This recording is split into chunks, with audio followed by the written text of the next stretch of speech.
Assalamualaikum warahmatullahi wabarakatuh. Kembali lagi dengan channel Ma'had Putri Darussalam.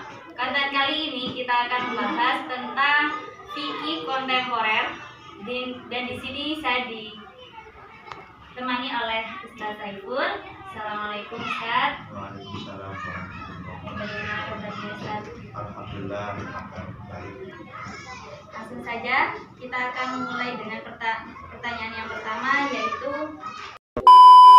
saat keluarga tidak mempunyai keturunan dan menggunakan cara bayi tabung yang dilakukan oleh satu laki-laki dengan dua wanita, yang mana sperma sang laki-laki disuntikan kepada rahim wanita yang pertama bukan istrinya, dan setelah menjadi janin dipindahkan kepada wanita yang kedua yang istrinya. Maka bagaimana hukum anak tersebut dan siapa ibu dari anak tersebut? Terima kasih. Jadi untuk program bayi tabung ini saya pisahkan. Kalau yang pertama, program bayi tabung itu hukumnya boleh apabila dilakukan oleh pasangan suami istri yang sah dan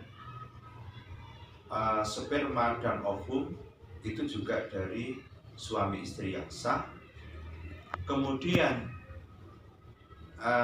dipindah di rahim istri yang sah, itu hukumnya adalah boleh.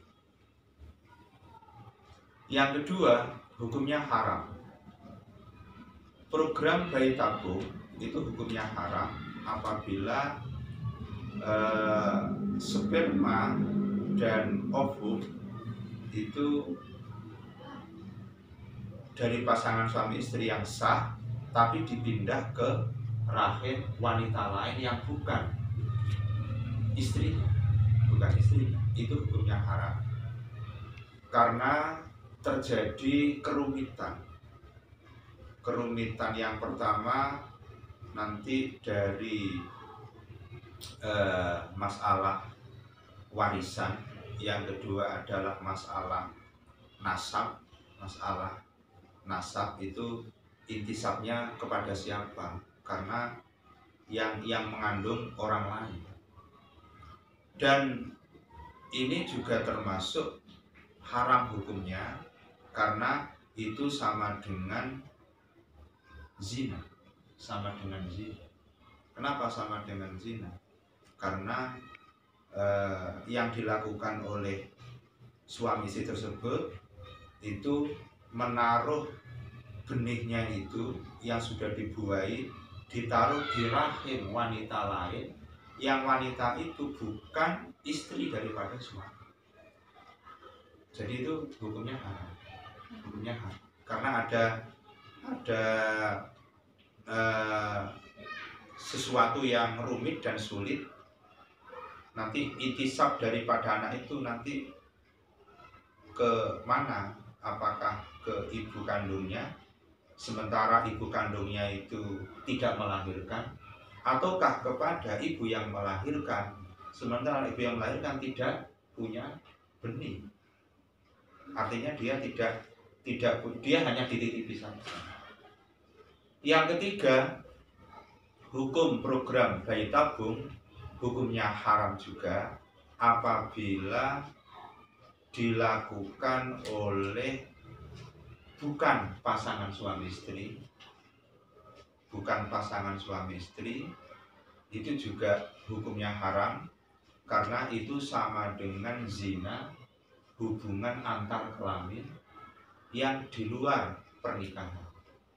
Jadi program bayi tabung hukumnya haram apabila dilakukan oleh pasangan suami istri, apabila dilakukan oleh pasangan yang tidak terikat oleh hubungan suami istri, itu hukumnya adalah haram. Mungkin kurang jelas di pertanyaan. Jika seandainya suami istri itu melakukan bayi tabung, kalau suami istri melakukan bayi tabung asalkan di rahimnya sendiri, itu boleh. Kalau suami istri melakukan program bayi tabung, spermanya dari suaminya, ovumnya juga dari istrinya, lalu ditaruh di rahimnya istrinya sendiri, itu juga boleh. Itu ujungnya Boleh. Tapi kalau program bayi tabung tadi itu dari suami istri yang sah, spermanya suami, ovumnya istri, tapi ditaruh di orang lain, baik orang lain itu istrinya sendiri, istri kedua, misalkan pembuahan sperma dan ovum dari suami istri yang pertama misalkan ditaruh dipindah di rahim istri kedua, itu juga haram. Karena apa? Karena itu nanti terjadi satu dzari'ah, ada kerumitan nanti dalam hal warisan, dalam hal ibu yang melahirkan dan ibu yang yang punya janin, itu nanti repot. Jadi itu hukumnya haram. Jadi yang boleh adalah suami istri yang sah, sperma dan ovum dari suami istri yang sah, kemudian di rahim istri yang sah juga, istrinya sendiri tadi. Ya. Untuk yang selanjutnya yaitu jika seorang laki-laki dan perempuan menikah tidak direstui orang tua, tetapi memaksa untuk menikah dan menggunakan wali hakim, maka bagaimana hukum nikah tersebut? Ini ceritanya pasangan suami istri yang menikah tanpa restu orang tua. Tanpa restu orang tua, gampangannya kawin lari. Ya, kawin lari. Suami istri yang menikah tanpa restu daripada orang tua, itu secara Islam kurang berkah dan juga kurang baik. Karena apa? Dia telah menghilangkan rasa takzim dan penghormatannya kepada orang tua yang belasan tahun membesarkan, merawat, tapi pada saat hari bahagia dia malah lari daripada restu orang tua. Maka secara hukum, karena perkawinan tadi itu memakai wali hakim, dinikahkan oleh wali hakim, secara prosedural rukun syarat nikah ya sudah terpenuhi. Sudah terpenuhi daripada hukum syarat dan rukun perkawinan itu sudah terpenuhi dan sah. Akan tetapi perkawinan semacam itu termasuk mengurangi keberkahan dan termasuk dosa. Dosanya bukan dosa masalah perkawinan, dosanya karena dia menyakiti orang tuanya itu. Dosa karena menyakiti orang tua. Berarti nikahnya tetap sah. Nikahnya tetap sah karena ia dinikahkan oleh wali hakim. Wali hakim sebenarnya kalau mau prosedural daripada tartibul wali itu tidak boleh. Selama masih ada orang tua, maka tidak boleh memakai wali hakim, tidak boleh. Selama orang tua itu masih mampu menikahkan, mampu menjadi wali, itu wajib orang tua kandung. Apabila ayahnya sudah tidak ada, maka boleh diganti kakeknya. Apabila kakeknya sudah tidak ada, maka juga boleh wali itu diganti kepada saudaranya tidak ada dan seterusnya. Kemudian kalau sudah tidak ada semua, maka menjadi wali hakim. Dalam hal ini bisa kepala KUA atau pejabat-pejabat yang ditunjuk pemerintah untuk menangani masalah perkawinan. Jadi perkawinan orang yang lari, ya gampangannya kawin lari, itu ya secara hukum sah hukum perkawinannya. Kalau seorang wanita tidak mempunyai ayah seperti wanita panti, maka saat menikah siapa wali wanita tersebut? Ketika ada anak perempuan yang hidup di panti sosial atau di pesantren yatim piatu atau di tempat-tempat sosial, sementara dia tidak punya ayah kandung, atau dia punya ayah tapi dia nggak tahu di mana keberadaan ayah, maka apabila sudah waktunya menikah, selama dia tidak tahu keberadaan ayah ibunya, tidak tahu keberadaan ayah kandungnya, maka yang berhak menikahkan wanita tersebut adalah wali. Jadi dia boleh menjadi wali daripada anak yang tidak punya orang tua tersebut. Dalam artian tidak punya orang tua itu dia tidak tahu siapa orang tuanya, apakah masih hidup atau sudah mati. Kalau memang masih hidup, dia ada di mana dia nggak tahu. Maka itu wali hakim yang menikahkan. Selanjutnya, bagaimanakah hukum seorang menikah online? Menikah online ini perlu diperjelas lagi gambarannya kayak apa. Kalau pernikahan online ini, contoh misalkan ijab kabul. Kalau ijab kabulnya itu tidak dalam satu majelis, itu tidak sah. Ijab kabulnya tidak dalam satu majelis, itu tidak sah. Jika istrinya ada di sini, suaminya ada di sini. Nah, kalau istrinya ada di Saudi, suaminya di sini, itu tidak menjadi soal, tidak apa-apa. Tapi yang penting ijab kabul. Jadi ijab kabulnya itu, ijab kabul kan bukan dengan istri. Misalkan perempuannya di Arab Saudi, kemudian ayahnya di sini, suaminya juga di sini. Maka setelah mereka online-online antara bapak dan anaknya yang kerja di Arab Saudi, setelah online-online sudah saling telepon, saling memberitahu, ini loh calon suaminya, ini calon menantunya. Setelah sama-sama tahu, lalu dilakukanlah proses akad nikah, ijab kabul. Nah, ijab kabulnya itu dilakukan di Indonesia. Langsung antara suami dengan wali daripada perempuan tersebut dalam satu majelis, itu boleh. Yang nggak boleh kan kalau ketika ijab kabulnya itu dilakukan jarak jauh. Kalau dilakukan jarak jauh itu tidak boleh, karena tidak bolehnya itu takut terjadi huruf, atau ketidakjelasan daripada media tersebut. Karena media bisa dipoles, bisa pokoknya bisa diakal-akali kalau media. Nah, sementara kalau ijab kabul itu harus dilakukan dalam satu majelis, disaksikan oleh 2 orang saksi yang adil, kemudian disaksikan juga oleh hadirnya wali dan hadirnya daripada suami tersebut.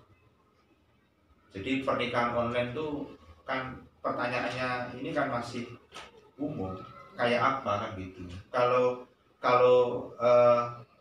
istrinya ada di Arab, suaminya ada di sini, itu boleh apabila ijab kabulnya itu dalam satu majelis. Kemudian lagi bapaknya tidak bisa, misalkan suaminya ada di Arab, istrinya ada di sini. Lalu suaminya yang ada di Arab itu mewakilkan ijab kabulnya kepada keluarganya yang ada di Indonesia. Jadi yang melakukan ijab kabul itu bukan suaminya, tapi orang lain yang ditunjuk untuk menjadi wakil dalam ijab kabul. Itu juga boleh. Jadi pernikahan online di sini kalau yang dimaksud adalah istrinya ada di Arab misalkan, suaminya ada di sini, walinya ada di sini, apa ijab kabulnya dalam satu majelis, itu hukumnya boleh dan sah. Tidak apa-apa. Jika walinya itu di Arab, ketika walinya di Arab, itu apabila walinya mewakilkan kepada wali hakim, itu juga boleh karena kondisinya walinya tidak memungkinkan hadir, itu juga boleh, tapi wali hakim. Walinya VC mana ya? Mana? Kalau walinya yang VC. VC itu apa? Video. Oh, kalau walinya video call itu sama dengan tidak dalam satu majelis. Jadi kalau walinya di Arab video callan dengan orang yang mengakad di sini, ini tidak bisa, itu nggak sah. Karena ya tetap mengandung gurur, Jadi kalau walinya ada di Arab, suaminya ada di sini, saksinya juga di sini, ini terjadi gurur, dan itu tidak sah karena tidak dalam satu majelis. Kalau dua saksinya yang mau video call, kalau saksinya yang video call itu juga namanya tidak ada dalam majelis tersebut hadirnya dua saksi yang adil. Jadi maksudnya itu saksinya ada di jauh, video callan gitu ya. Sementara orang yang angkat ini hanya dua-duaan, tidak bisa, tidak sah juga. Jadi dalam rukun perkawinan itu antara wali, calon suami, dua saksi ini wajib hadir di satu majelis. Apabila walinya ada di Arab, kalau memang dia dengan keterbatasan, itu lebih baik walinya itu wakil kepada wali hakim, karena sudah tidak memungkinkan untuk hadir. Terima kasih, Ustaz. Selanjutnya, bagaimana hukum sholat berjamaah menggunakan VC? Menggunakan apa? Video call. Sholat berjamaah menggunakan video call, kayak apa gambarnya? Kira-kira bisa dicontoh? Kira-kira Bahkan imamnya di rumah, ya. Terus jamaahnya di sini. Jamaahnya di sini. Tapi menggunakan video. Itu tidak bisa dan tidak sah pun. Satu, yang pertama jamaahnya tidak sah. Yang kedua tidak mendapatkan fadilah daripada jamaah. Jadi yang namanya berjamaah itu dalam satu tempat yang antara imam dan makmum itu tidak boleh ada penghalang. Jadi antara makmum dengan imam harus ada jalan terus, artinya makmum itu melihat gerakan imam. Walaupun di dalam satu masjid itu ada bangunan yang disekat, tidak masalah, asalkan makmum yang ada di balik sekat ini mengetahui gerakan makmum depannya, melihat gerakan makmum depannya, gerakan. Jadi makmum yang paling belakang, di shop yang paling belakang, kan tidak mungkin melihat imam, maka makmum itu melihat shop depannya. Makanya di dalam masjid itu kan ada bangunan sebelah kiri biasanya kan perempuan. Nah sebelah kiri ini posisinya itu adalah agak ke belakang sedikit, melihat gerakan shop di depannya. Apabila tidak mengetahui gerakan daripada shop di depannya, itu tidak dapat fadilah daripada berjamaah. Jadi fadilah berjamaah itu harus dilakukan di satu tempat Kemudian makmum itu harus bisa melihat gerakan daripada imam. Setidak-tidaknya kalau tidak bisa melihat imam, harus melihat gerakan daripada shaf di depan. Jadi kalau yang dimaksud itu adalah imamnya ada di rumah, kita di sini, itu nggak sah. Karena apa? Tidak sahnya itu lah posisi imam itu kira-kira di sebelahnya mananya makmum. Jangan-jangan imamnya ada di sini, makmumnya di sana. Kan itu berarti kan posisi makmum lebih dulu daripada imam, tidak sah. Selanjutnya, bagaimanakah hukum sholat menggunakan masker dan menggenggamkan shaf?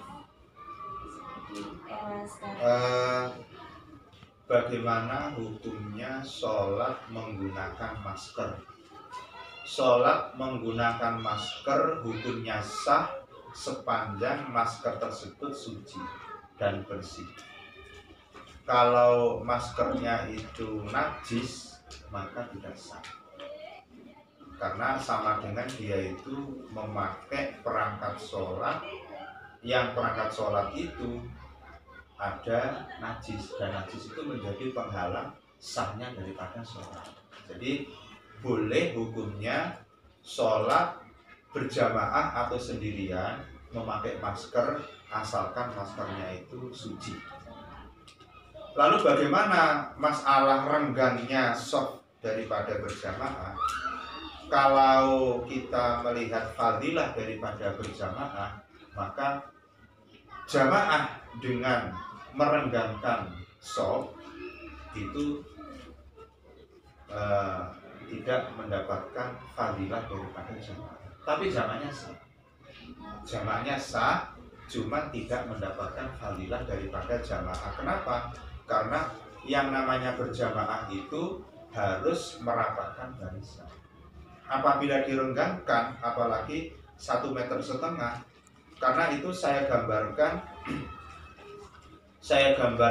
dengan ada imam berjamaah dengan makmum, yang lainnya itu barisannya rapet ya, shafnya itu rapet gitu. Lalu ada salah satu makmum yang jamaahnya di pojok musola, sendirian di sana, tapi dia gerakannya mengikuti imam. Itu tidak mendapatkan fadilah daripada jamaah. Tapi jamaahnya sah. Kenapa sah? Karena dalam satu ruangan dan dia melihat gerakan daripada imam atau makmum. Cuma tidak mendapatkan fadilah daripada jamaah. 27 derajat. Terima kasih. Itulah pertanyaan-pertanyaan hari ini atau konten tanya jawab santri Babu Salam. Dari kami akhiri. Assalamualaikum warahmatullahi wabarakatuh. Waalaikumsalam warahmatullahi wabarakatuh.